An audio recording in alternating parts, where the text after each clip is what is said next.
Bueno, ayer el Teatro Alcalá cerró sus puertas, esto luego de 15 años de brindar con un escenario a la cultura, al teatro y al humor. El edificio va a ser demolido. Queremos conocer más detalles de esta situación. Estamos con el actor y también administrador del teatro, Gustavo Becerra. Gracias por acompañarnos, Gustavo. Muchas gracias por haberme invitado. Así que ayer estuvieron hasta altas horas, celebrando un poco también, me comentabas tú, pero a la vez me imagino yo pensando de qué forma continuar con este cierre del teatro. El último apaga la luz, creo que era el nombre, exacto, ¿no? Fue como una celebración mexicana. Como, digamos, despedir un poco el teatro, se cierra el teatro, un poco la muerte, digamos, un poco eso. Pero también pensando muy positivamente en un cambio, que hay un cambio de siglo, el equipo se traslada, se diversifica nuestra parrilla programática, tenemos muchos proyectos que realizar, por lo tanto todo queda por delante, lo vemos de forma mucho más positiva. Siempre la pérdida de un teatro, sí, claro, un espacio cultural que se pierde es una pérdida importante de la cultura nacional, una pérdida importante donde muchos actores pueden desarrollarse y trabajar, y también, digamos, desarrollar el pulso de la cultura nacional. Gustavo, ahora tal vez hay gente que no sabe bien las razones del cierre del teatro. Me gustaría que tú lo comentaras. Entiendo que tiene relación con un proyecto inmobiliario que se construiría en ese lugar. Así es, el proyecto inmobiliario, o sea, el teatro se vendió a una inmobiliaria importante y también con algunos otros espacios alrededor del teatro, por lo tanto fue muy difícil tratar de rescatar el espacio. Nosotros prolongamos nuestra estadía lo más posible, pero el día 31 nosotros tenemos que entregar las llaves. Ahora, ¿qué te pasa a ti, tú que estuviste también en la administración, aparte que eres actor, que llevas muchos años en esto, con que finalmente un proyecto inmobiliario elimina una esquina tradicional donde muchos se habían acostumbrado a tener un espacio donde se mostraba tal vez parte importante de lo que era la idiosincrasia de nuestro país a través del humor, muchas veces de la comedia? Tú me hablabas también del stand-up comedy. Claro. ¿Te incomoda, te molesta? ¿Qué es lo que pasa con lo difícil que, me imagino ya desde el punto de vista del, si podemos denominarlo así, negocio o la sustentabilidad de los teatros en nuestro país? La verdad que a mí no me llama mucho la atención, ¿eh? No, yo siento que las políticas culturales son casi inexistentes en nuestro país. Normalmente, como muchos otros organismos o muchas otras instancias de desarrollo de nuestro país, también están supeditados al mercado, y en ese sentido hay que regirse bajo ese parámetro. Ahora, bajo ese parámetro de ser industria cultural, siento que sí debiera haber más presencia del Estado para poder desarrollar esa industria cultural. Recordemos que la bajada de oleadas en la historia de nuestro país y en otros países ha sido importante, el hecho de que vayan bajando aún más los teatros. Algunos son bajadas naturales, como el cine. Cuando pasó el cine hubo una bajada natural del teatro. Cuando vino la televisión, sí, también claro, se bajaron los teatros casi en 3/3 de lo que era el total. Pero aún así, el Estado en esa época, ya en los 70, hubo una participación del Estado con respecto a, sustentar un poco los teatros nacionales. O sea, tú ves que hay una carencia de políticas culturales. Pero esta esta tercera bajada de oleada de los teatros, yo no la entiendo.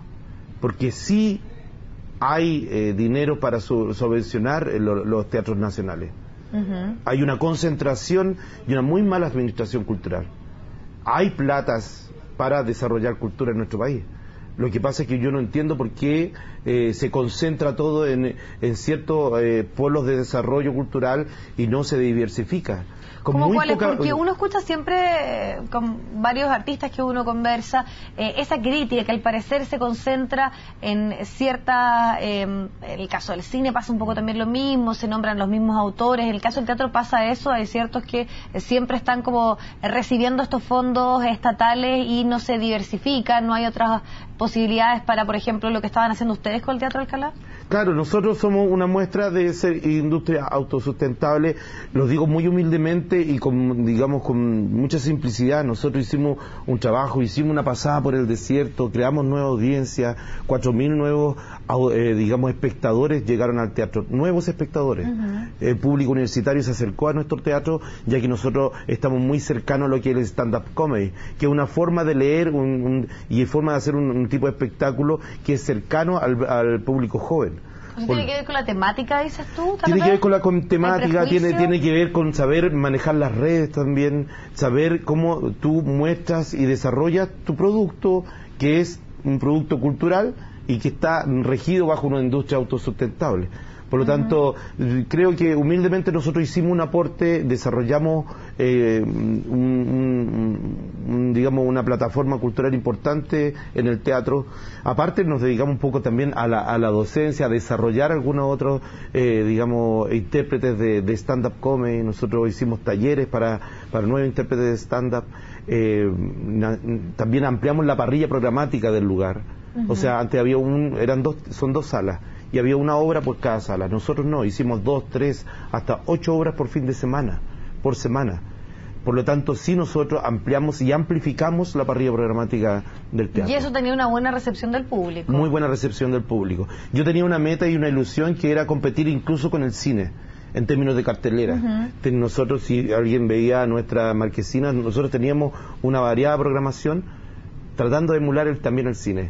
Era pretencioso, pero ¿por qué no? Si es el mismo público.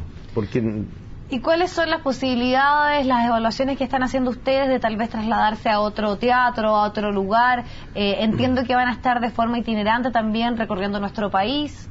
Por suerte tenemos muy buena relación con otros teatros, con Teatro Mori, Centro Mori. Nosotros vamos a estar en 2 temporadas con ellos, con 2 de nuestros espectáculos. Mujeres al Rojo y El Amor de Cordelio, que son también autoría y producidas íntegramente por el equipo de Alcalá. No hay dramaturgia extranjera, que eso es importante también como desarrollo, digamos, de lo local, que es un aporte que también nosotros creemos que hacemos. Y también Top Model en la sala del Teatro Bellavista, que también vamos a estar ahí con otra comedia. Y también vamos a tratar de hacer una gira nacional con varieté de stand-up comedy desde Arica a Puerto Montt. Gustavo, el mes de enero para muchos es sinónimo de teatro, sobre todo por lo que ocurre con Teatro a Mil. Y entonces se presenta un poco esta contradicción, un teatro nacional que apuesta por la comedia, por algo que tal vez uno hasta podría considerar más masivo. Si bien tú me comentabas que hay mucha crítica social, tal vez hay un discurso detrás, pero se utiliza tal vez de una forma que es más fácil de apreciar, sobre todo cuando se utiliza el humor, el sarcasmo, la ironía, para reflejar lo que nos pasa como chilenos. ¿Qué te pasa a ti con esta contradicción? Se cierra un teatro, se limita la posibilidad, pero por otro lado hablamos de lo que sucede en enero, muchas veces como la excepción, pero es un evento importante. ¿Sabes que yo creo que todo tiene una raíz en la política cultural? O sea, para mí eso es como una base de todo lo que sucede y toda la problemática y todas las contradicciones que hay a nivel cultural. O sea, si nosotros no tuviéramos un manifiesto con un peso jurídico en la Constitución importante, tal vez no estaríamos discutiendo todas las cosas toda la problemática que hay detrás. Porque resulta que nuestra institucionalidad cultural no tiene un peso jurídico importante. Tú dices que por Constitución se asegura el tema de la cultura. Claro.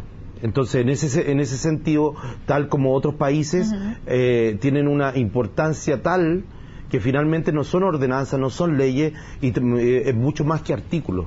Cuando hay un manifiesto, digamos, dentro de la Constitución, hacia los artistas, hacia el desarrollo cultural de un país, todo eso como línea editorial de un país cambia absolutamente. Y no tendríamos las problemáticas que tenemos todo hoy en día.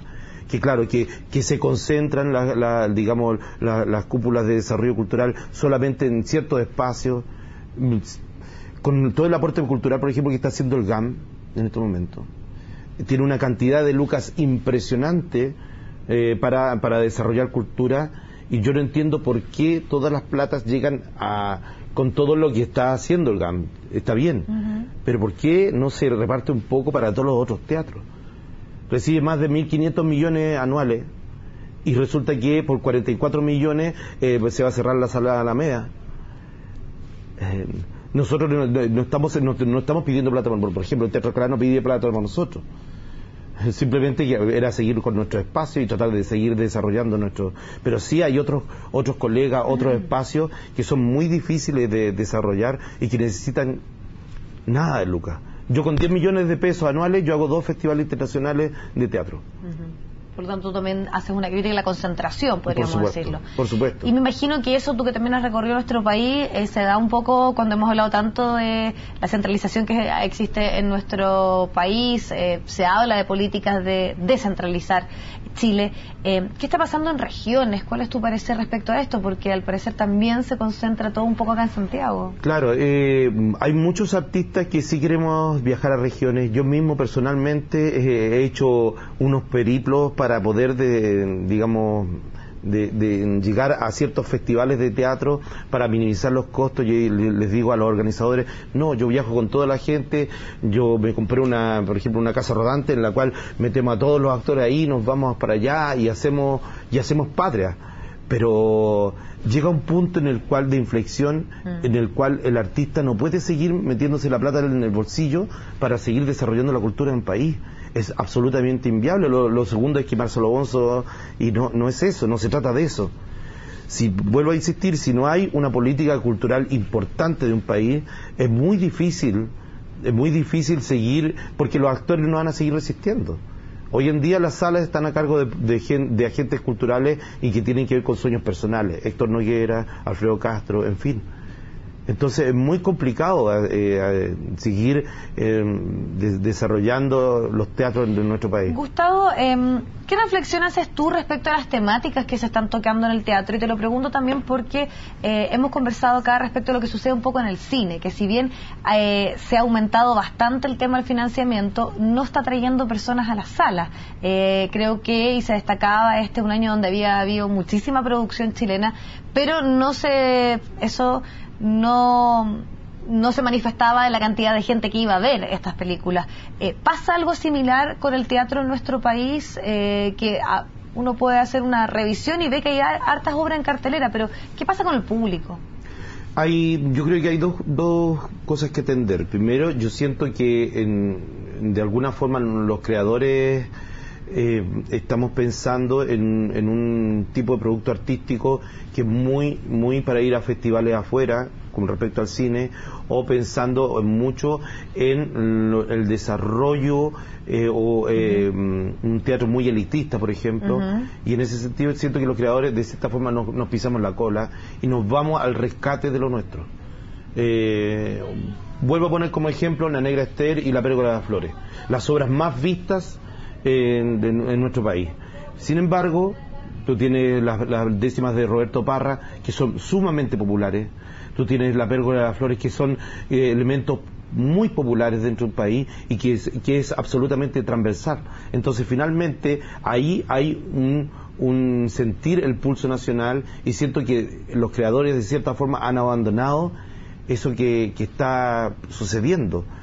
¿Hay poca sintonía con las temáticas del día a día de los chilenos? Hay poca sintonía, por un lado, y es muy difícil, digamos, tener desarrollo y publicitar los espectáculos nacionales. Tú tienes difusión. Hay un problema de difusión. Si, por ejemplo, hubiera un financiamiento solamente en difusión, en pocos años el desarrollo y la cantidad de audiencia crecería prácticamente el doble. Yo te aseguro que 2-3 años teniendo una cuota de pantalla por cada espectáculo de 10 minutos en cada noticiero, o 5 o 6 minutos, cambiaría bastante la parrilla y de la audiencia de nuestro país. Bueno, esperamos que también en algo haya contribuido también esta conversación. Sí, muchas gracias. Ya, Gustavo, que esté muy bien, gracias. Vamos al corte y ya volvemos.